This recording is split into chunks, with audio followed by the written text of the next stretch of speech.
All right, 47. You can choose which actions you wish to perform, but you have no control over the results. Don't think of yourself as the author of the results of your actions, and don't be attached to inaction. Remain steadfast in yoga and act without attachment to the results. Remain the same in success and failure alike.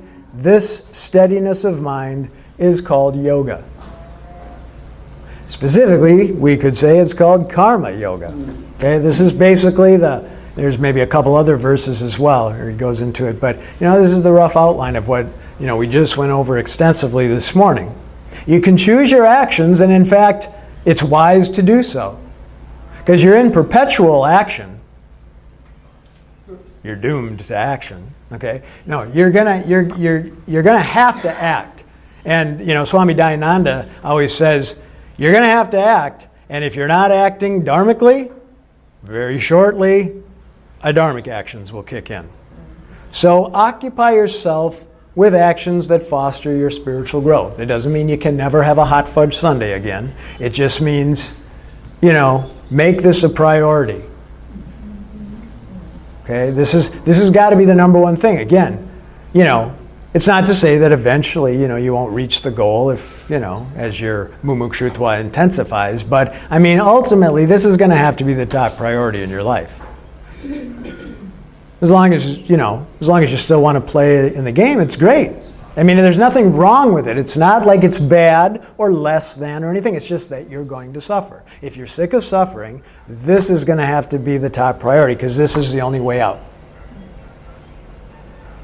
Okay?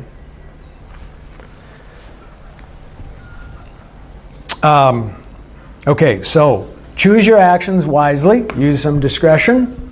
Indulge the vasanas. It's important that you do indulge the vasanas, actually. Because that's the reason you're not a sannyasi. If you deny yourself any indulgence of your vasanas, you'll never exhaust them. Because you'll just sort of still harbor them, but you'll never act on them, and then you'll never see the fruitlessness of them. I mean, sorry to say, in the ultimate sense. You'll have momentary pleasures and enjoyments, but it's just that you'll never reach the end of your rope because you'll still harbor that desire. It's only through, and then again, you could easily misuse that verse and just say, I'm going to wantonly indulge my desires till they wear out. Well, that doesn't work either because then every time you indulge the desire, it just fortifies it, right? So again, it's one of those things. You can't just go all this way or all that way. It's not going to work. It's in the middle, at the center, right? We find the center. So even on this level, it's about the center. It's about moderation. It's about using common sense. And so choose your actions wisely. Okay? And then as you do that, just to finish that point, then as you moderately indulge those vasanas, each time, you resist when you can.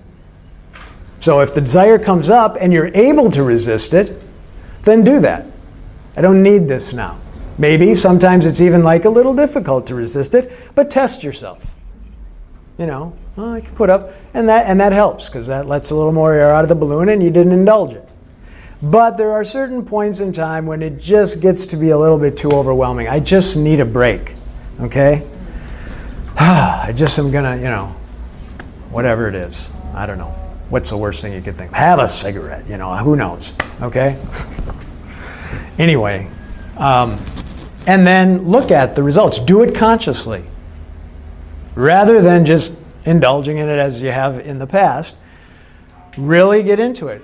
In fact, speaking of cigarettes, I remember actually in the context of like sadhana, somebody talked about using, because they still smoked, using that as a sadhana. It was a Swami talking about it too. And he said, okay, so if you smoke, then fine.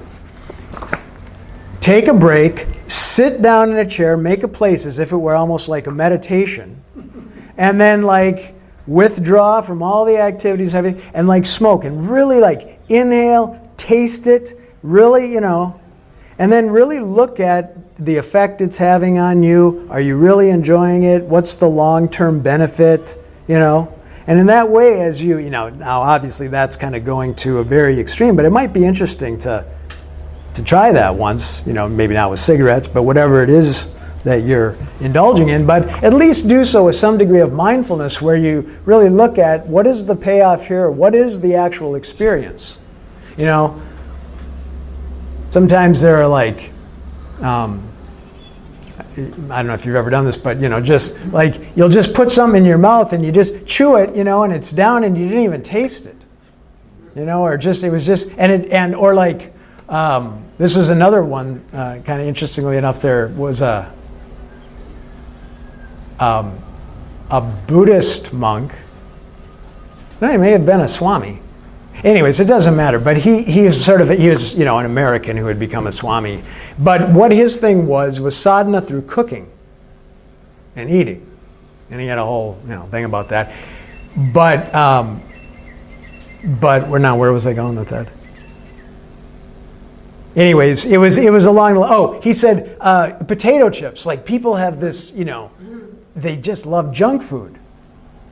You know, so throw a potato chip in your mouth sometime and see what happens. Like there's this immediate flash of flavor because, you know, they've got all the chemicals at work, you know. So, and then like immediately it turns to like this like styrofoam. It's just like this tasteless, you know. And so really what are you getting out of it? You know, it's just like a second of pleasure. It's so ephemeral, then it just dissolves, you know.